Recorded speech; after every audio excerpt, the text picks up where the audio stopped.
In your morning consumer news, the Trump administration considering declaring a national housing emergency this fall. This Treasury Secretary told the Washington Examiner such a move would be part of Republicans' midterm strategy to focus on housing affordability. Issues that might be addressed include standardizing building codes and lowering closing costs. Nestle, meanwhile, dismissing its CEO, Laurent Frex, after what it calls a romantic relationship with a direct subordinate.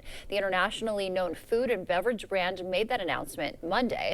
The company said the move came after the board ordered an investigation and found his actions breached the company's code of conduct. What would you do with $1 billion? You could soon find out. The Powerball jackpot now a staggering $1.1 billion after no winner once again in yesterday's drawing. It's now the fifth largest prize in the history of the game. The next drawing is tomorrow night. Scientists are racing to save animals from extinction, and one place outside Washington is leading that fight. 28% of species are currently under threat. The Smithsonian Conservation Biology Institute is celebrating 50 years of trying to change that. Natalie Brand reports.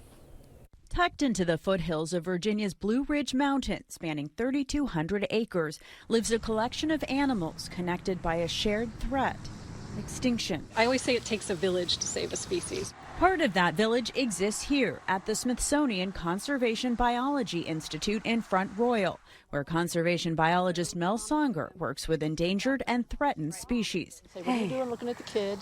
Like the Chavoskys or pea horse, which all but disappeared from the wild by the late 1960s. The work that's going on the horses here is really working on their, the reproduction, how to build healthy populations here. Foals bred here are helping to restore the wild horse. And there's also work to reestablish clouded leopards, red pandas, maned wolves, cheetahs, and more.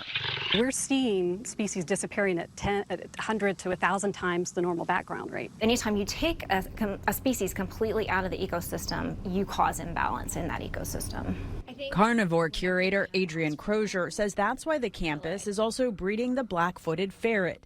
This fall, these baby kits will be reintroduced into the Colorado wild. Whenever we have offspring born, I feel like we did our job. Reproductive medicine and cryopreservation help make that possible inside the Institute's lab. You are in the biorepository room. Nucharin Songsasan, head of the Center for Species Survival, says these tanks hold samples from over 125 species. By banking reproductive cells and tissues, that we stop biological clock. Using science to preserve these precious animals for future generations. Important work, and the Institute's researchers also work in field stations in more than 30 countries as they try to help reestablish the endangered or threatened animals in their native environments.